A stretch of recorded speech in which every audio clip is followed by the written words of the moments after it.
Jangan lupa untuk klik like, share, dan subscribe.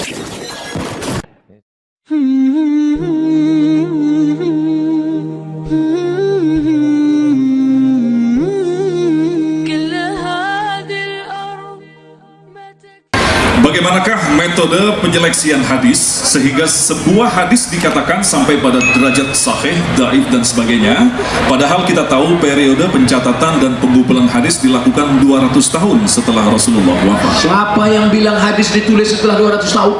Siapa yang ngomong begitu? Abdullah bin Umar bin Khattab. Pada zaman itu sudah ada hadis yang ditulis. Siapa yang menulis hadis? Namanya Abdullah bin Amr bin As. Ya Rasulullah, boleh nggak aku tulis hadis-hadis yang keluar dari mulutmu? Uktub, tulis. Fawallahi ma kharaja minhu illa haq. Demi Allah, yang keluar dari sini adalah hak, kebenaran. Tulis. Makanya Abu Hurairah berkata, aku orang yang paling banyak hafal hadis Rasulullah, tapi ada orang yang lebih hebat daripada aku, Abdullah bin Amr bin As, karena dia menulis. Wa ana la aktub, sedangkan aku tidak menulis. Hadis sudah ditulis pada zaman Nabi SAW, hanya saja dibukukan dalam bentuk yang sistematis barulah pada abad kedua. Ini mesti diluruskan, jangan sampai ikut ucapan orientalis. Nah, ulama hadis sangat selektif. Hadis baru dikatakan sahih syaratnya 5. Yang pertama, sanadnya bersambung. Sanad itu apa? Silsilah. Kamu dapat hadis dari siapa? Imam Bukhari. Bukhari dapat dari siapa? Abdullah bin Maslamah. Dapat dari siapa? Malik bin Anas. Dapat dari siapa? Abu Sinan. Dari siapa? Al-A'raj. Dari siapa? Abu Hurairah. Dari siapa? Dari Muhammad sallallahu alaihi wasallam. Kalau sanadnya putus di bawah, namanya mu'allaq. Putus di atas, namanya mursal. Hilang 2, namanya mu'dhal. Hilang 1, namanya munqati. 16 tatap muka, mid semester dan UAS akhir semester. Mata kuliahnya ulumul hadis. Yang ngajar saya.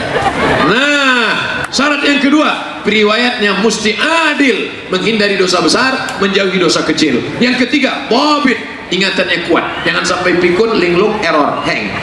Yang keempat, salamatun minas syuzuz, riwayat dia tidak boleh bertentangan dengan rawi-rawi yang lain, rawi periwayat hadis. Yang kelima, tidak ada illat. Illat artinya sababun khafiyun yaqdah fi sihhatil hadis, sebab kecil yang merusak kesahihan hadis.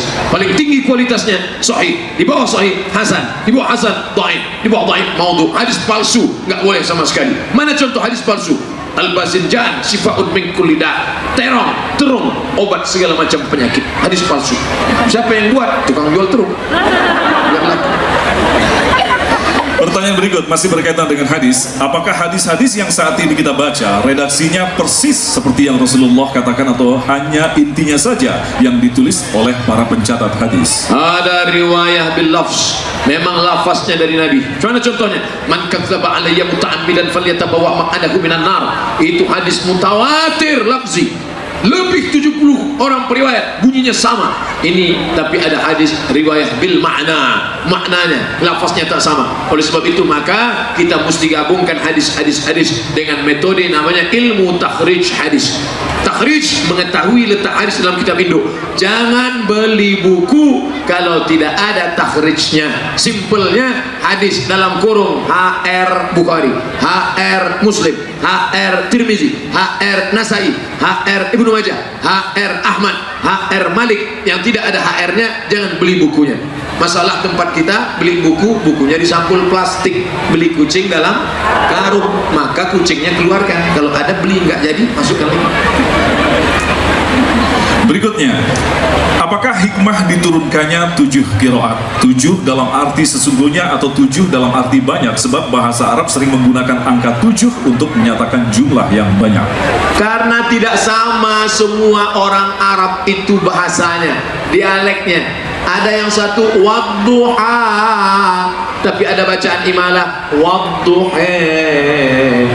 Walam yakul lahu kufuwan ahad.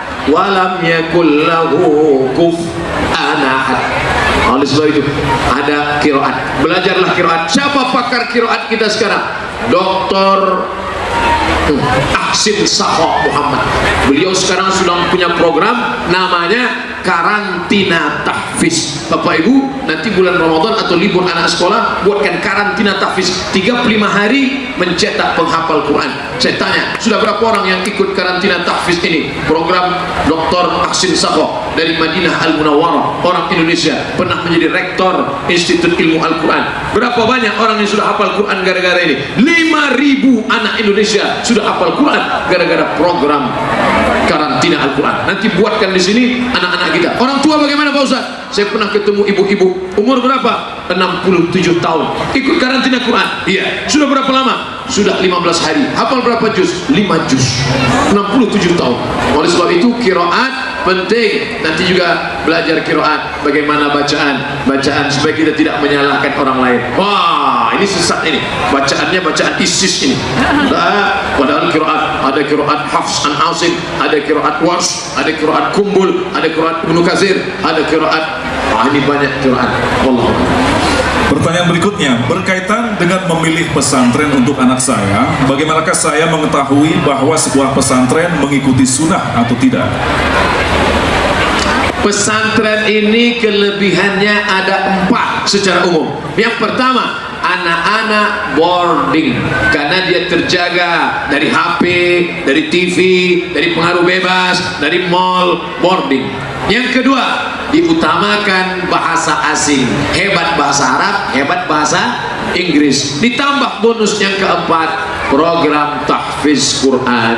Kalau ada 4 unsur, akidahnya Ahlussunnah wal Jamaah, fikihnya 4 mazhab, akidahnya Ahlussunnah, tasawuf, tazkiyatun nafs, menjaga diri dari yang tidak baik, maka dia Ahlussunnah wal Jamaah. Bisa dicek, tanya pada ustadznya nggak tahu. Habib, kira-kira kalau anak kami masukkan di sini baik apa tidak ustadz? Fas'alu ahla zikri, tanya orang yang tahu. In kuntum la ta'lamun, kalau kamu tidak tahu, supaya jangan sampai kita terjebak pada aliran sesat atau di luar Ahlussunnah wal Jamaah.